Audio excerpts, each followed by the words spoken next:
than people like. But when it comes to the written text, that has never served me well.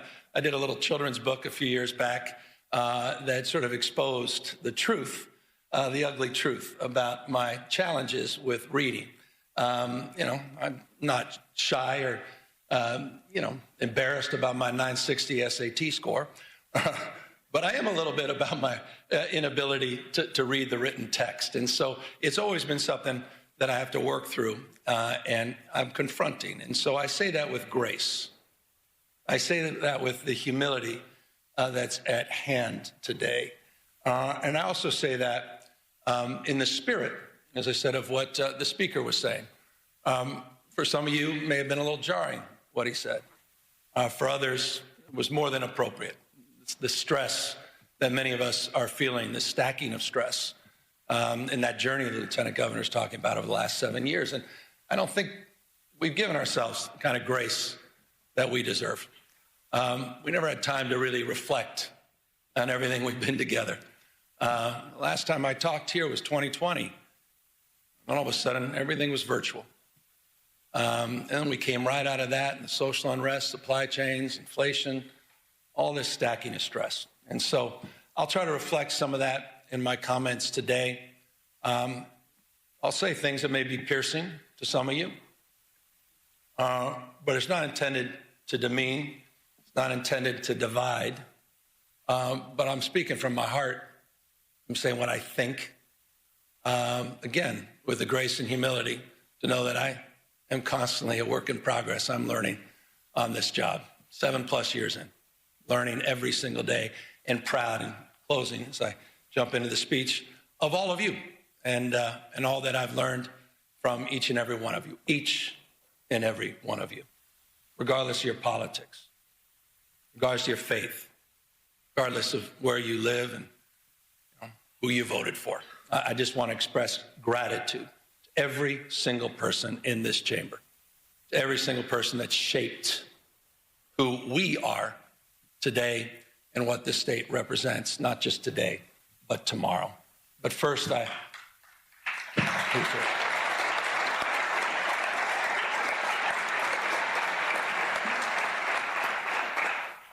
speaking of shaping things, I've been thinking a lot about,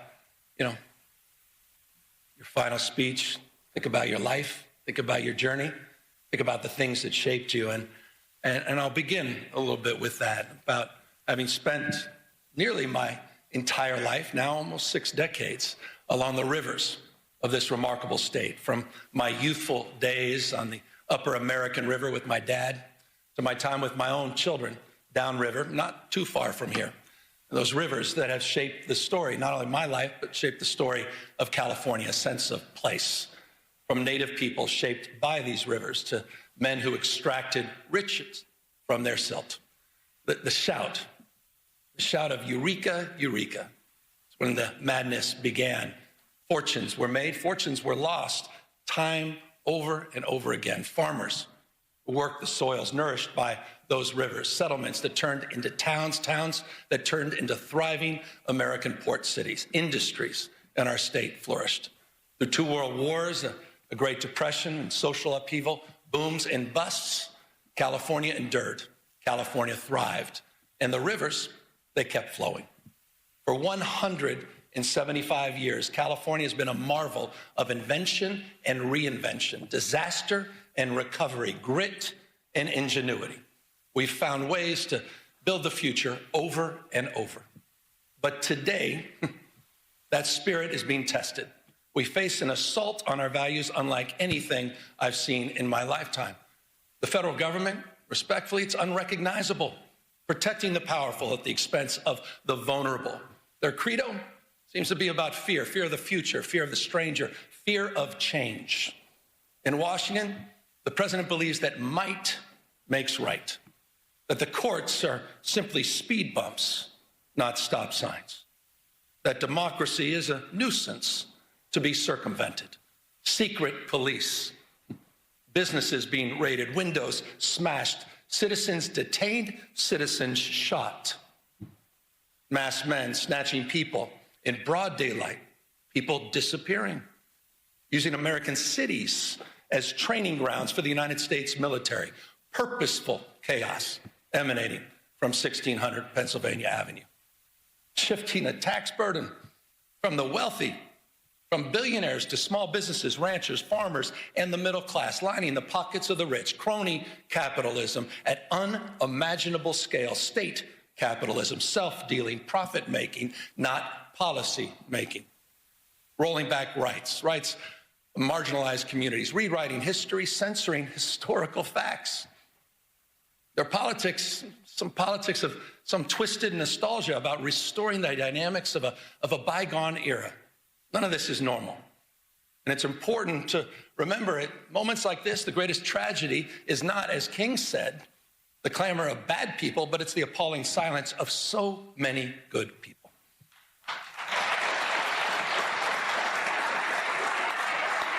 Not normal. But in California, we're not silent. You're not silent. You're not hunkering down. We're not retreating. We're a beacon. The state is providing a different narrative, an operational model, a policy blueprint for others to follow. This state, this people, this experiment in democracy belongs not to the past, but it belongs to the future. Expanding civil rights for all, opening doors for more people to pursue their dreams, dreams that are not exclusive, not to any one race, not to any one religion or class, standing up for traditional virtues, compassion, courage, and a commitment to something larger than our own self-interest, and asserting that no one, particularly the President of the United States, stands above the law.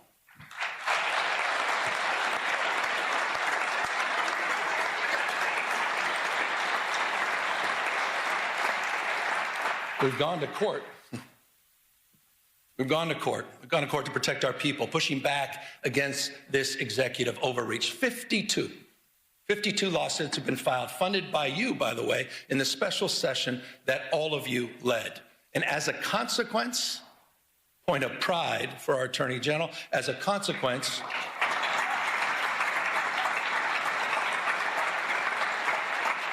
we preserved about $168 billion in illegally frozen federal resources that belong to our schools, that belong to our hospitals, that belong to our seniors, resources that belong to all the people of this great state. We have one request for emergency relief, and we have affirmed the Constitution of the United States as the supreme law of the land.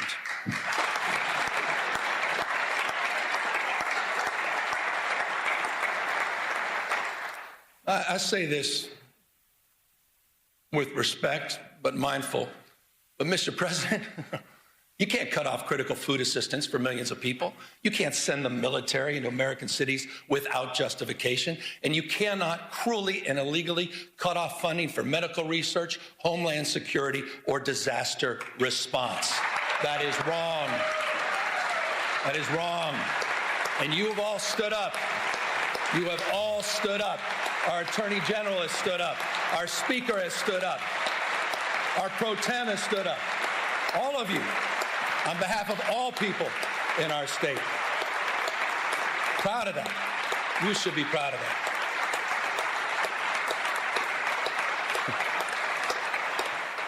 But I'm not naive, you know? If we're going to keep the faith for the California spirit, we got to do more than just resist what is wrong. We got to keep building what's right. We're not defined, we all know this, we're not defined by what we're against, we're defined by what we're for, opportunity and dignity and responsibility, the future.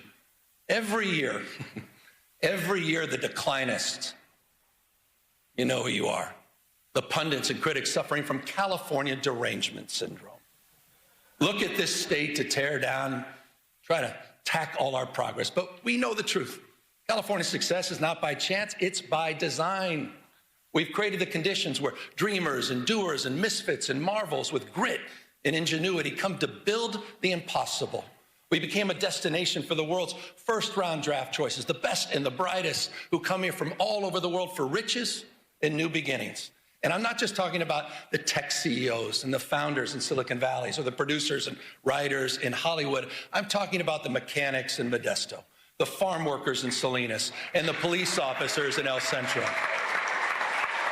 That's what we do, first-round draft choices. No state, simply no state in America that contributes more, none, to the American greatness. No state builds more ladders to success or sees around more corners. The biggest manufacturing economy constructed here. The most productive agricultural economy grown here. 18%. 18% of the world's R&D invested right here in California. 1/2 of America's unicorn companies, those companies valued over $1 billion, 1/2 are in the great state of California. And get this, the happiest cities, right here in California. You know who you are. Fremont, San Jose, Irvine, San Francisco, and San Diego, consistently the most happiest places on earth. In your state, I think that matters. And it's interesting, isn't it? Those cities, they have so much in common, don't they? And that's proximity. The one thing they all have in common is proximity to the greatest research institutions in the world, the greatest system of public higher education anywhere in the world, this conveyor belt for talent. A proof point, you all know this, but I want to remind everybody. A proof point, just last year, the UCs, they added an additional 5 Nobel laureates to its roster. 1 out of every 3 laureates here in California. Come on. It's almost too much. I was reading this. I don't see this on some of the cable networks. 13,700 active patents in the UC system alone. That's more than any other system on the globe. We simply have no peers. And this, again, I said it earlier, it's not by chance, it's by design. You've created, you've nurtured these steps, big and small. They've emanated from these chambers. You have kept the state stable. You've kept it reliable because you've invested in the California dream. Just last year, building that framework, we worked together to unveil the first concrete economic development blueprint in California's history. It wasn't top down, it's bottom up. It's region by region. Some 10,000 people, remarkable number, participated in the development of this plan. We call it Jobs First. 13 economic and workforce development plans aligned to the universities, aligned to our trade schools. It's a plan that reconciles the macroeconomic story of the world's 4th largest economy, $4+ trillion a year, with the microeconomic reality of 40 million people living here. It's an economic plan that's nourishing. It's an economic plan that's family supporting. For the Central San Joaquin, that means jobs in manufacturing and clean energy, and of course, agriculture. For the Redwood region, it's jobs in tourism and health and forestry and fisheries. For San Diego and Imperial counties, new jobs in high-tech, biotech, advanced manufacturing and hospitality. For the Central Coast, new jobs in aerospace, defense, semiconductors, quantum, and ag tech. We're doing all of this in conjunction, by the way, with our wildly successful Cal Competes tax credit program that's helping businesses hire more Californians, expanding innovation all across our state. Proof points, aerospace engineering in Torrance, beneficent, hydrogen fuel cell manufacturing in Lancaster, fusion R&D in San Leandro. And in Kern County, the first, this is interesting, in Kern County, Mojave, it's the first steel mill built in California in half a century. That's interesting. By the way, and I'm going to get to the budget in a second, but this is a little bit of a preview. By the way, I'll be requesting all of you, with your indulgence in tomorrow's budget, that we reauthorize. I'll be asking that you reauthorize our tax credit program for an additional 5 years. It is working. You know what else is working? Speaking of tax credits, ever since that first moving image was taken of a horse, some of you may recall this, a horse named Sally in Palo Alto, to the early silent film studios in Fremont in Los Angeles, Hollywood has been one of California's, well, been perhaps the most California of industries. And that's why we're proud we worked together last year to double down on our film and tax credit program to not only keep our iconic industry here, but all the unionized camera operators, stunt performers, wardrobe, and set designers. It's a point of pride, and that program is working and producing real results because of your leadership.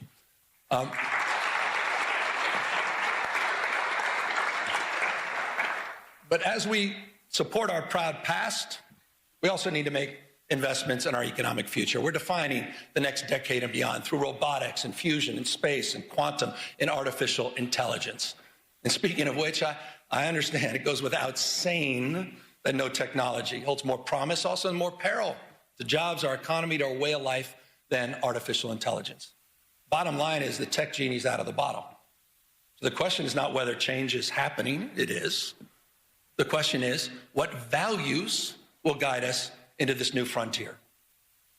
And that's a question you're answering, that we are answering. Last year, we worked together on landmark legislation to create the nation's first rules for responsible, ethical, and safe use of AI. Regulations that provide guardrails that balance risk and opportunity. This was a consensus effort and a template for the nation where you may have just seen, just recently, New York State adopted our approach, your approach here in California, and made it their own. That's California leadership.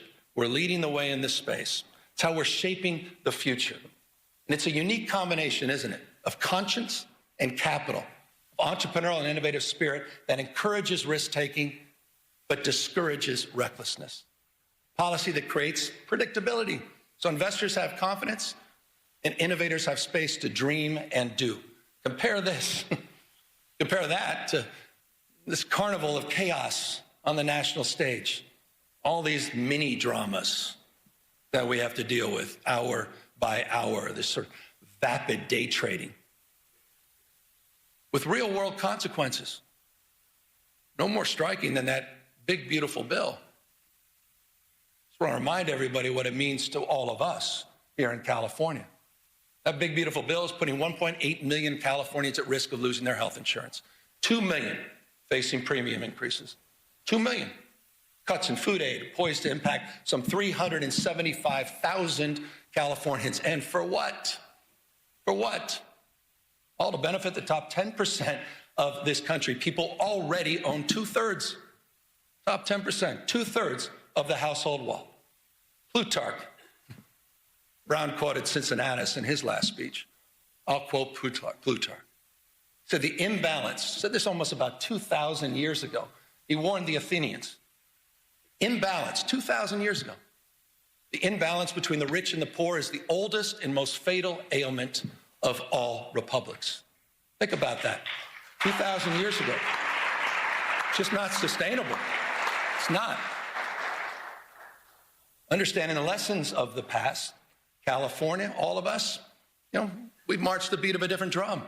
We built one of the most progressive tax systems in the nation, one that asked high-income residents to pay a little bit more without punishing those that are making a little bit less. Think about this, and I hope folks over here think about this. There are 11 states in the United States of America that tax their middle wage earners more than the state of California. There are 16 states in the United States of America that tax their low wage earners more than California taxes its high wage earners. So the question to all of you, who are the high tax states? Just consider Texas. Just consider Florida, the two most regressive tax states in America. They're hammering their low income earners. They're hammering them more than their wealthiest. Who, by the way, it's not just in our tax code and our tax policy, in more ways than one. And that's why I was proud. I was proud to work with all of you last year, proud to work with the legislature to raise the minimum wage for fast food workers in this state to $20 an hour. And also, that's a point of pride. And how about those healthcare workers? The highest minimum wage in the United States of America, working with you at $25 an hour. But there's some of you probably thinking, no, well, that's just too bad. We should be like Alabama, maybe South Carolina, maybe like Tennessee. 20 states now across this country that keep their minimum wage at $7.25 an hour. Come on. Hasn't been raised in nearly 2 decades, the federal minimum wage. Try to pay rent, try to raise a family, try to pay for an education on $7.25 an hour. Comes down to a simple question, doesn't it? Who do you stand for? Who do you stand for? Do you stand for the rich and the powerful, the most well-connected? Or do you stand for bus drivers and janitors? Do you stand there with special education teachers that are working overtime to support and raise their families? Who do you stand for? Who do you represent? It's reflected in our values. I mean it. We have to answer that question. The good news is you're answering that question. Point of pride.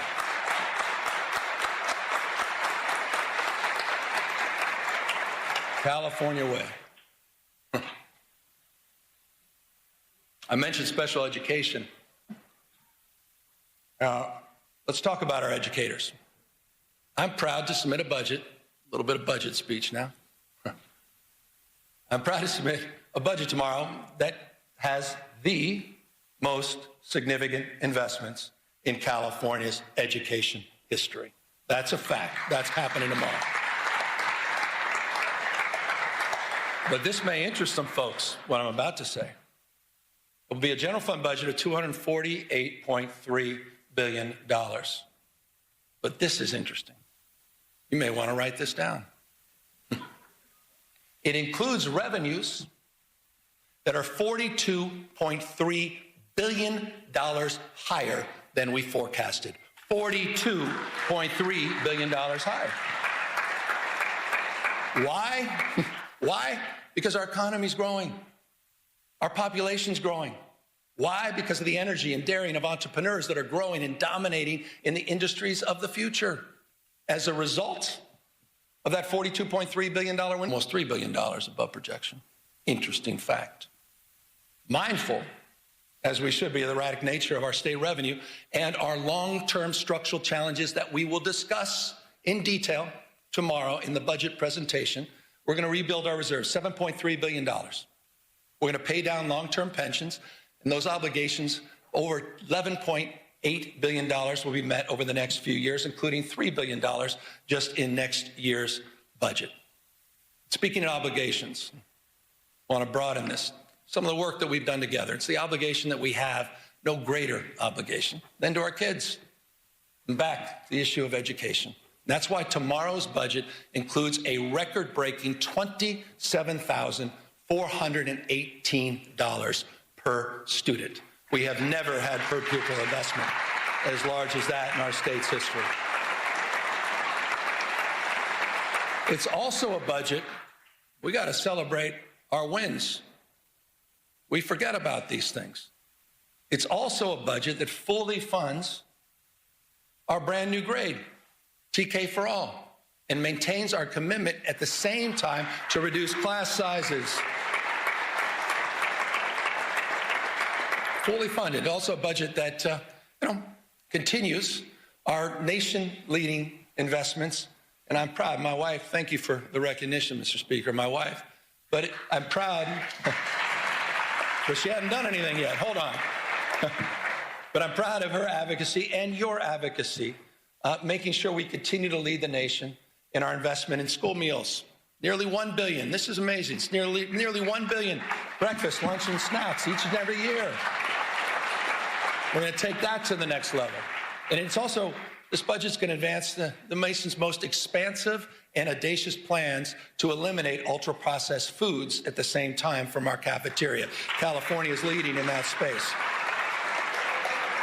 Now, I say we're leading in that space, but you may have seen the space in that morning paper. You may have seen the space on cable networks where Donald Trump just announced a couple days ago that he will illegally be cutting all federal funding for TANF and childcare in, curiously, just 5 blue states in America, including California. Just think about that as a value proposition. I'm glad no one applauded that. How the hell can you applaud that? These are cuts that are going to throw parents right in total disarray, forcing them to choose between going to work or taking care of their children. You know, all the most significant expansions of childcare in the United States of America that are happening right here in California. Here's the number. Our investments support close to 500,000 children. 487,000 children are supported through our healthcare expansions in this state, saving families thousands and thousands of dollars a year. That is a point of pride, and it's a point of privilege to acknowledge the leadership of the Women's Caucus, our new pro tem, and many of you for helping make that happen. It's also a point of contrast with the current administration. Child care is economic development. I'm surprised not everybody's stepping up on that one. Maybe we all don't have families. I'm a dad. I appreciate child care. Look, when we talk about saving families money, let's consider the bold commitment we made just a few years ago as well. And that's to bolster after-school and summer school programs. We bolstered them by providing 9 hours a day of enrichment and 30 days of summer school each year. And I'm proud to say that this budget is going to finish the job to make that pledge universal at every elementary school in the state. We will complete that commitment this year. That's after school for all. We did it. Been promoted for years and years. Look, more hours of enrichment, more literacy coaches, more reading specialists, healthy meals for all, an entire grade for everyone. But we understand it's not just any one of these initiatives on their own. It's also the complete transformation of our campuses through rigorous, relevant, and engaging community schools, one of our most significant achievements over the last few years. I want to remind you, this is important. To date, California's invested $4.1 billion in these life-changing, enriching community schools, supporting over 2,500 campuses throughout the state. And the good news is we're not done. The budget that I will propose tomorrow includes an additional $1 billion to expand thousands of additional high-need community schools in our state. These are working. These investments are working. These investments are paying off. Just this year, this may have gone lost in all the noise, but just this year, we've seen improved academic achievement in every subject area, at every grade level, in every student group, with greater gains of test scores for Black and Latino kids. That happened, and that's happening in California's public educational system. And it's a point of pride. It's a point of pride that those gains are particularly pronounced. It is to the teachers, the classified employees, and to the parents of LA Unified School kids. You should be very proud of your progress you're making, particularly proud of your leader who's here, the Superintendent of Public Education, Alberto Cavallo, who's here with us today, who's just been doing a remarkable job. Alberto, I appreciate you coming all the way up from Los Angeles. And just so you know, he's only been here a few years, but under his stewardship, the district is outpacing statewide progress. They're exceeding pre-pandemic levels in every category and reaching, get this, the highest levels recorded since the current state assessments were launched a decade ago. Under his leadership, that's happening in the nation's second largest school district. I say this all the time, you're nothing but a mirror of your consistent thoughts. Whatever you focus on, you'll find more of. And I don't think it's such a bad thing that we start focusing on what's right in terms of the investments we made and the return on the investments that we're experiencing. And the superintendent, I assure you, he's the first one to say and acknowledge that we have a lot more work to do. With that, we also have some reforms that I think are long overdue. And I know not everyone may share enthusiasm for these reforms, but I think it's time to modernize the management of our educational system. So the budget I'll be submitting tomorrow proposes that we unify the policymaking by the State Board of Education and the Department of Education, which I believe will allow the State Superintendent of Public Instruction to align our educational policies from early childhood through college much more efficiently. I believe that's important and long overdue reform. It's Speaking of long overdue, I thought we all made the right decision about getting rid of cell phones last year in public schools. I think everybody can agree on that.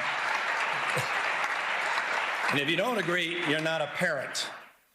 Every parent understands this. Our kids are increasingly more anxious, more addicted, less free, less happy, because so much of their lives is lived online. So much of their lives have become performative, right? Measured by external validation, likes and followers. We're watching the spiritual health of our young people erode, quite literally, erode in real time. The vital conversation about what to do, that's played out here disproportionately in these chambers for well over the last decade. So I'm proud of all of you. I'm proud of California's leadership, leading the nation in kids' online safety, thanks to laws that you've passed, including many that I had the privilege of signing just last year on age verification, on chatbot safety, on parental controls. But recently, you saw the headlines. You may have reacted, some of you a little bit more than others, to some of those headlines in Australia. Started making you think, are we doing enough? Can we do more? And so the consequences of getting it wrong, you all understand, it's too apparent. Depression, social isolation, some cases, even marginal radicalization, if you think I'm overstating it. What's going on with our young men? What's going on with our boys? Not just online, but also offline. And forgive me for this. I paint a tougher picture, but I thought it was important. You walk into a morgue, you see 5 young people who may have taken their life by suicide. 4 are men. Boys are 14 times more likely to be incarcerated. Boys, 3 times more likely to die from an overdose, twice as likely to be homeless. 1 out of 7 men doesn't even have one friend. And half, this is interesting, may not be surprising to some of you, half of young men have not even asked a woman out on a date in person. Men are struggling. Boys are struggling. The good news is we're responding in this state. I was proud to recently issue an executive order that, among other concrete actions, creates a new service challenge. We call it the Men's Service Challenge. We're calling on 10,000 young men to step up as tutors and mentors and coaches and leaders in their communities. I think that's important. We need more young men. By the way, I saw my wife. She was kind enough to stand up. This is not an ad. But about 20 years ago, she did a landmark film about the misrepresentation of women and girls called Misrepresentation. Oprah bought it. It was very well received. 2 years later, she followed up with a documentary most folks forgot about called The Mask You Live In, 2015, about masculinity and the crisis of masculinity. Not in a toxic sense, not in a pejorative sense, but what was happening with men and boys over a decade ago. This issue is a real issue, and it is not a zero-sum issue. This is not a zero-sum issue. We'll continue nation-leading efforts for women and girls, but we have to address this issue. And it's not, again, just addressing the issue through service that's targeted at boys. It's also service that extends through our larger Service Corps initiative in California. I think this is important. California's Service Corps is now larger than the Peace Corps. No other state can lay claim to that. We have all this crisis and all this stress, shared experiences. No one's asking who you voted for. No one asks you where you live. Shared experiences. And we have a College Corps program in this state you have funded. Thank you.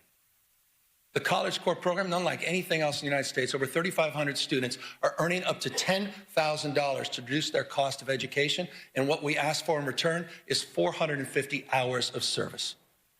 Service, I'm a Sarge Shriver guy. Service, he said, is the heart and soul of what binds us together. Helping personal character, helping with friendships, as well as helping with careers.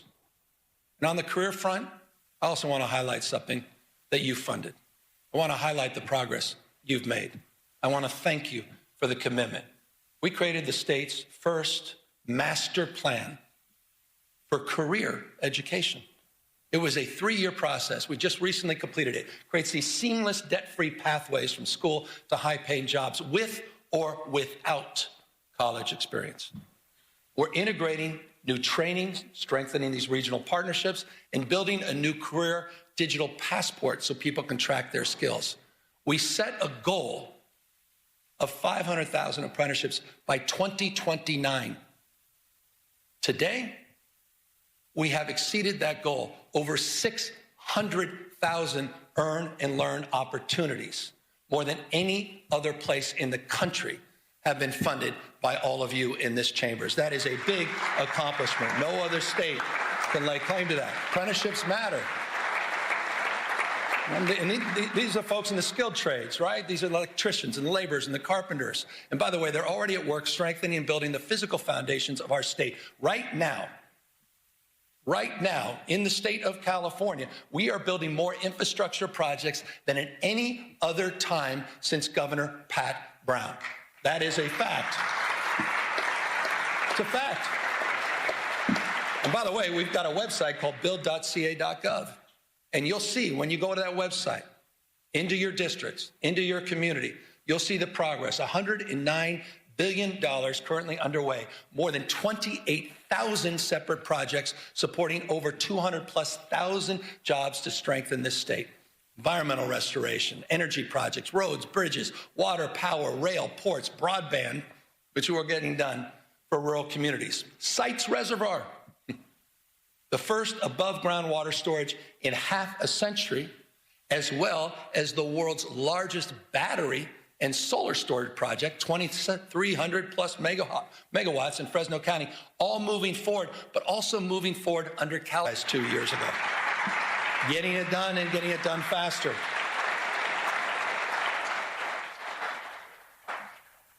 I debated whether or not to include this in my comments, but I thought it's important. My gosh, how about mis and disrepresentation? How about mis and disinformation? Pick up on permitting, fast tracking. You know, we're also laying tracks. Laying tracks in the nation's first high-speed rail system.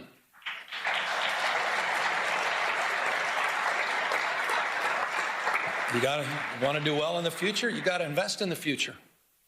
We want a 21st century transportation network. Full environmental clearance is done. We built over 50 major structures. More than 60 miles of guideway have been completed, ready for immediate track lane in the Central Valley. 2,270 parcels and right-of-way have been procured. Full electrification, ask the folks in the Bay Area, they understand this, full electrification of 51 miles of tracks for Caltrans, which is allowing people to move more quickly and more efficiently. We're connecting some of the fastest growing places in our state, and I'm proud of this. I'm proud of Fresno. I'm proud of Madera. I'm proud of Bakersfield. Those are communities we shouldn't be talking down to. Those are communities we shouldn't be talking past. This is one of the great economic investments in those regions of our state, and will make commute times shorter and make life more affordable for the people of the Central Valley, and they deserve it.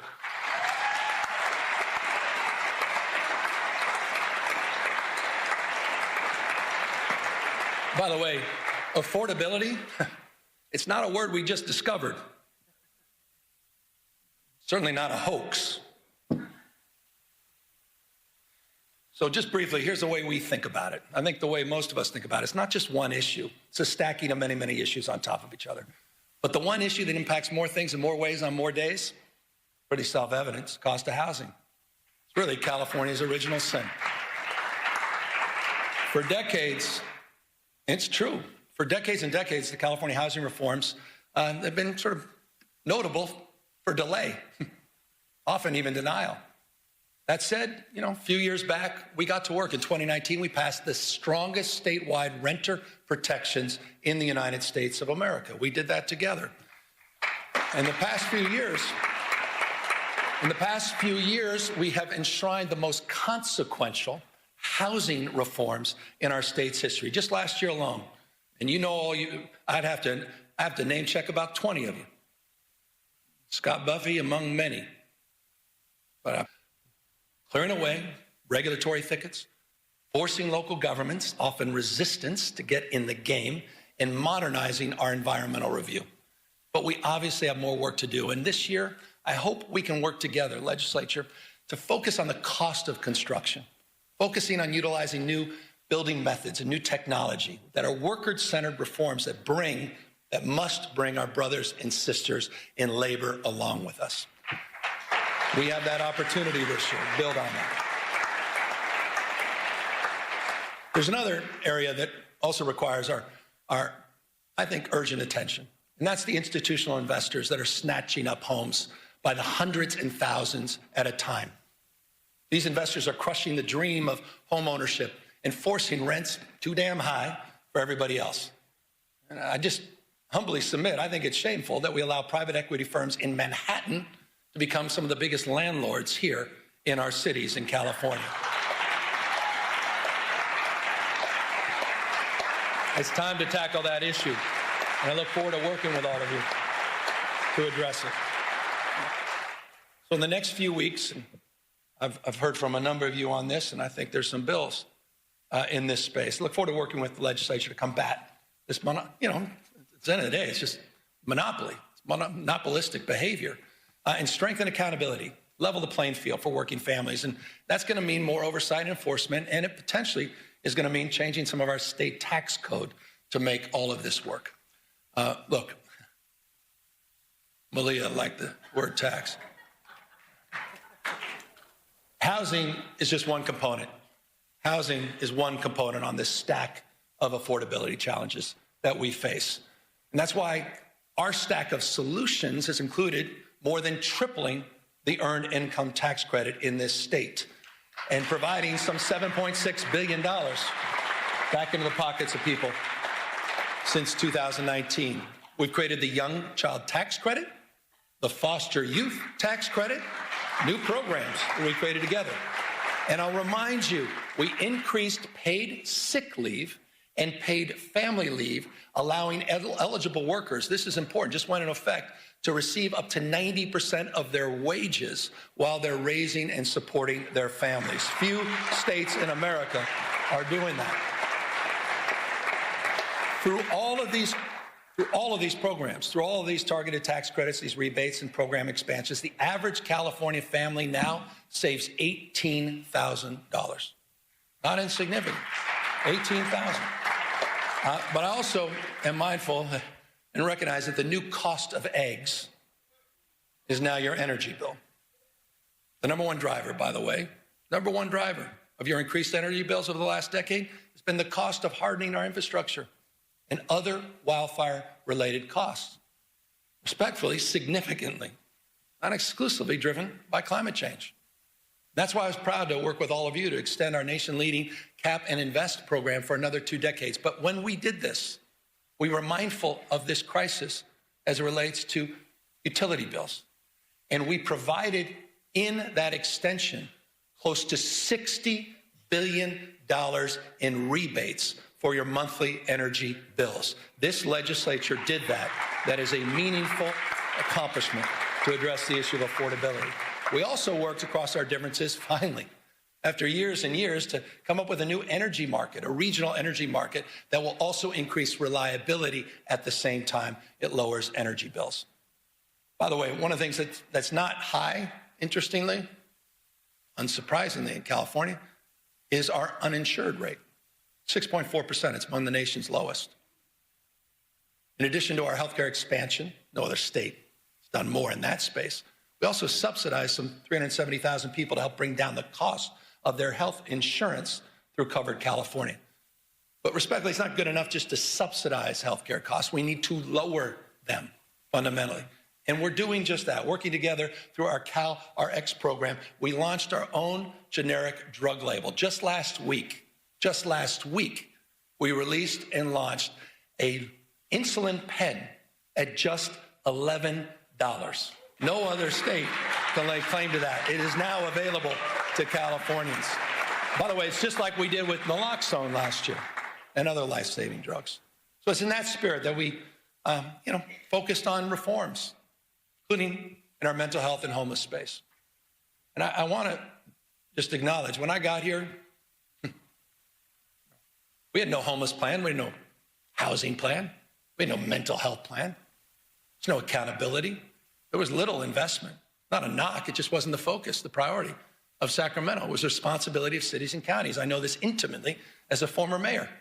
When I was mayor, I never thought about calling Arnold Schwarzenegger and say, what the hell are you doing on homelessness? Wasn't even in my consciousness. It was responsibility exclusively of cities and counties. That has fundamentally changed. We crafted new statewide programs. Just think about this. Don't forget about it.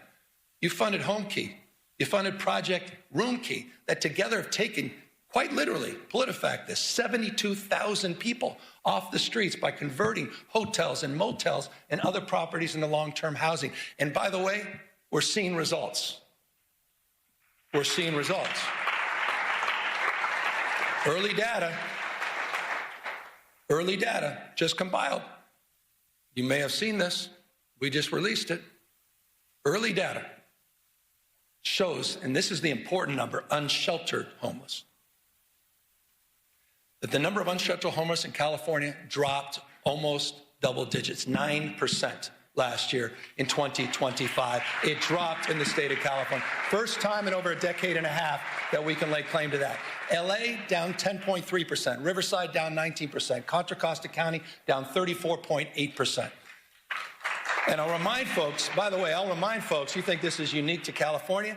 Overall homelessness in the state, in the United States of America went up 18.13% last year.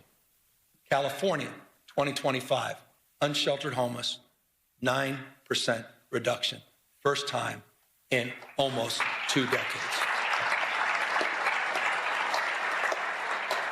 So the investments are paying off, and of course, it's not good enough, particularly for those living on the streets, self-medicating with drug and alcohol addictions, those suffering from bipolar disorder, schizophrenia, and paranoia. But because of your leadership and new tools to address this issue, we've modernized California's landmark conservatorship laws for the first time in over half a century. You created Care Court, a new legal framework to connect people with untreated psychosis to court-ordered services and housing, and the California voters, they did their part. They supported Proposition 1 with a passage in 2024, $6.38 billion. Here's a brief update for folks that just think this is all going to go away on its own and we don't have to make investments. In just 18 months since the voters approved that program, we've already approved 70% of the new treatment beds and slots that were promised under Prop 1. It's the fastest distribution of bond money in California's history. The fastest. 4,000, here's a numeric, 4,236 new locked and unlocked mental health beds, 18,875 new outpatient beds. It's a big deal. And on July 1st, in just a matter of months, this year we'll implement the second phase of Proposition 1 by redirecting $1 billion a year in annual mental health funding for housing and treatment for people living on the streets, providing counties what they've been asking for, $1 billion predictable every year. So I say this with love and respect to the counties. No more excuses. It's time to bring people off the streets and out of encampments and into housing and treatment. No more excuses. You've done your job, members of the legislature. We have. No more. State vision is realized locally. Localism is determinative. Just is, period. That doesn't mean our hands are clean. No one's naive about that. And that's why just since 2021, the state has removed, with your support, some 19,000 encampments. And we've worked with providers all across the state to get over 61,000 people out of those encampments and into services. We're seeing results, making streets safer for everyone, fully recognizing that quality of life is at the core of so much of the frustration people feel about our state. And when it comes to quality of life, when it comes to public safety specifically, let's talk about the facts. For the first time in California's history, you stepped up, did something we've never done in the past. You provided grants to police departments, prosecutors, to combat organized crime, retail theft, and hold criminals accountable. You provided $267 million to 55 local law enforcement agencies. We deployed crime suppression teams We deployed them in Bakersfield. We deployed them in San Francisco. We deployed them in San Bernardino, in Oakland. And recently, because of the tragedy, the shooting in Stockton, we deployed them there. We're supporting local law enforcement. We're also supporting, with the help of the California Highway Patrol, a force that's been bolstered by the addition of 1,000 new officers. And here are the results. Here are the results. We have seen double-digit decreases in crime overall in the state of California. Property crime. Property crime down, aggravated assault down, car theft down, burglary down, robbery down, violent crime down. California cities are seeing record low homicide rates. Oakland, the lowest homicide rates since 1967. LA, the lowest since 1966. My old town, San Francisco, they're going to have to update their talking points, aren't they? My old town, San Francisco, the lowest homicide rates since 1954. 1954. Okay. Again, we got more work to do, but to those with that California derangement syndrome, I'll repeat, it's time to update your talking points.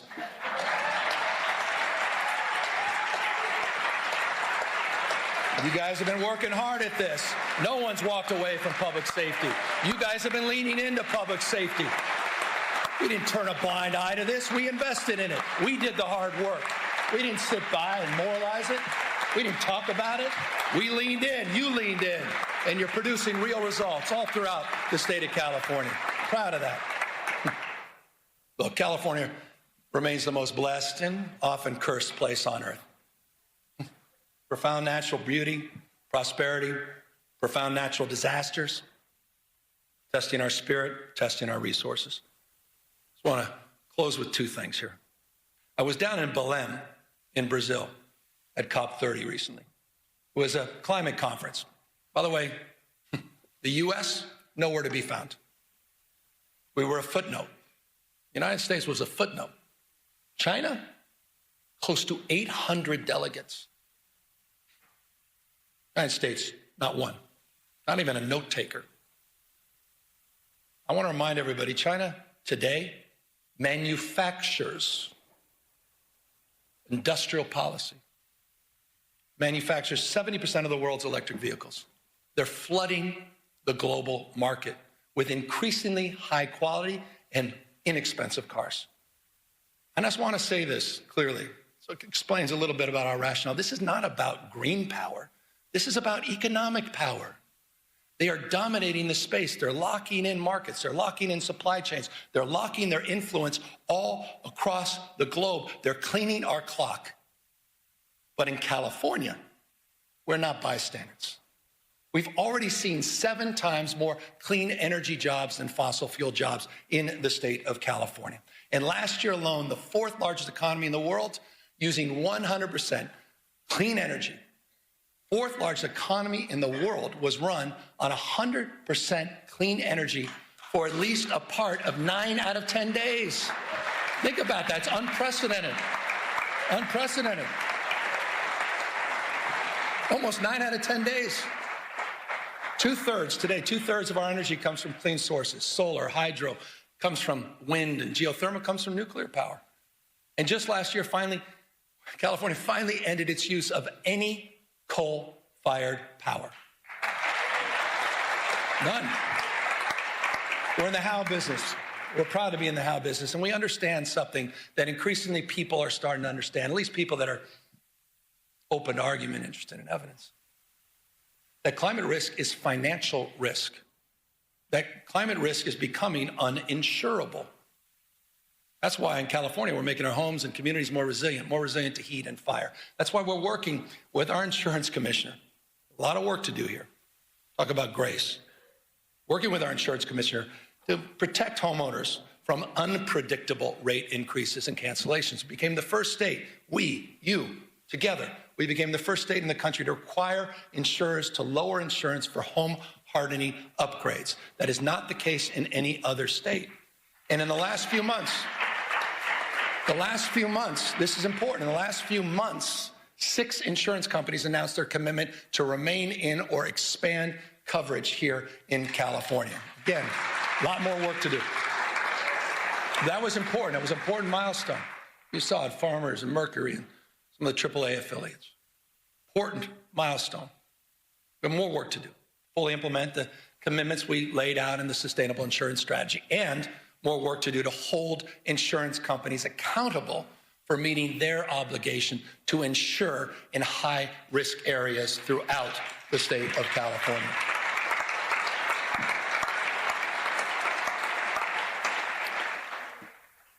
I want to end with this. I was down in L.A. yesterday, got back last night, and those insurance stories, they self-evidently, unsurprisingly, were front and center with those survivors that I met. And let me remind everybody, I think it's important. I want to remind everybody what happened a year ago. Put it in perspective. Between January 7th and January 22nd, 48,000 acres burned, the size of 3 Manhattans. 3. Communities torn asunder, Palisades, Altadena, Malibu, Pasadena's. Fires took the lives of 31 people. 31. Destroyed 16,000 structures. So on the sober anniversary, it's not only right that we honor the lives lost, but we also honor the lives of some of the remarkable heroes and leaders, the first responders and firefighters that faced unimaginable conditions.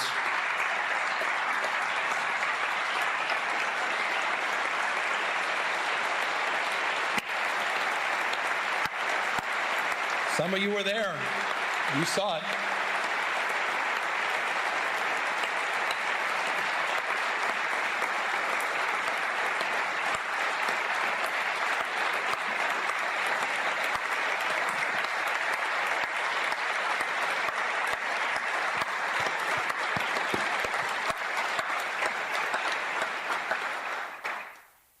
$16,000 at peak, 16,000 personnel working in the arena, the theater of fires, 16 plus large-scale fires. Remarkable. It was a firestorm, I'll remind you, in the middle of winter.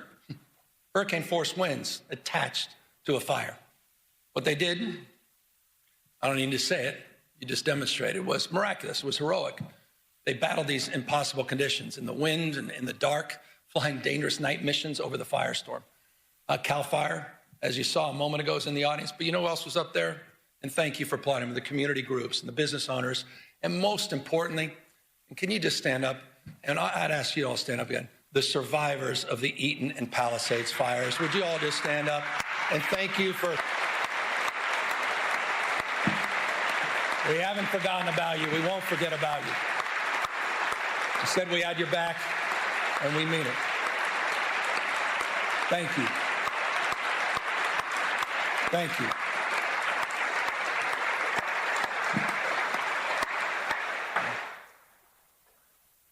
It's always difficult sometimes to talk about this because we were in roundtables, Jen, members of my administration yesterday talking to survivors, and it's called comfort when you say we have the fastest debris removal in U.S. history, which is true.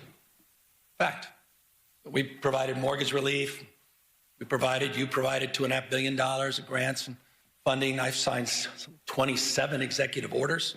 You've passed dozens and dozens of bills to reduce and remove, reduce time, reduce red tape to allow survivors to rebuild much more quickly. And it is true at this time, 14,000 structures in the Paradise fire. There were only 385 permits.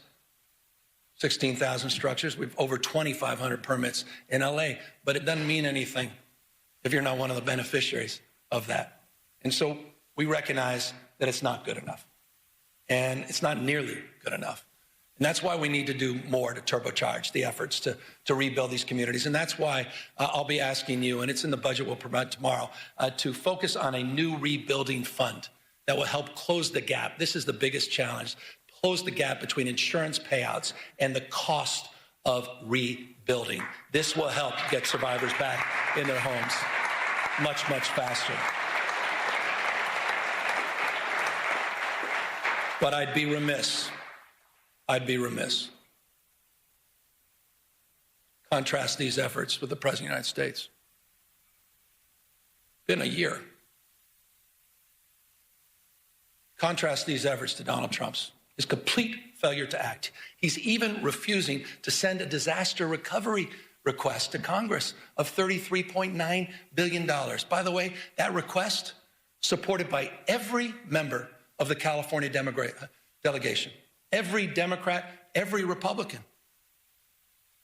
We lost someone I thought was a wonderful human being, Doug LaMalfa. I was engaging with him on water policy just last week.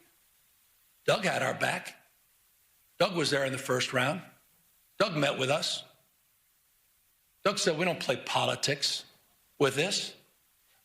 It's time for the President of the United States to act like the President of the United States, all the United States of America, to fulfill his promises that he made, to deliver to his job, not turn his back on Americans that happen to live in the great state of California.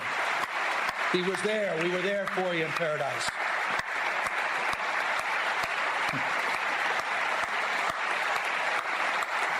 The United States of America. The United States of America. Yes, no doubt these are challenging times. And it's not just because of the fires, not just because we get to the federalization of the National Guard or the assault on our democratic norms and institutions. And yet, I think it was one of our finest. Because hardship doesn't merely wound us, it reveals us. The story of California has never been a story of ease. It's a story of effort, strengthened by trial and enlarged by the people who refuse to give up on one another. We built something that is not perfect, not finished, but it's real, always moving forward, like the rivers that define our landscape. Our people themselves are unstoppable. We're home to more Americans than any other state. Culture, food, music, AI, biotech, quantum computing, agriculture, all happens here first. We don't run from change, we drive it. And we're proving that inclusive democracy works. We're proving that expanding human rights works. We're proving that legal immigration works. And we're proving that a progressive tax structure works. California's never been about perfection. We're about persistence, the courage of our convictions and the strength to embody them. That's the California way. And it lights the path for the rest of the world. The work we do, the work you do, building a California where every person can see themselves is never ending. And so we continue on. Because years from now, we can tell our children we did not settle for the world as it was. We can say with pride, we built something worthy of them. We built the future. Thank you all very, very much. Thank you to this legislature for your remarkable leadership. Thank you.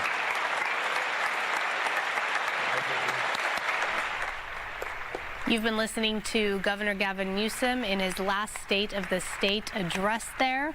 He's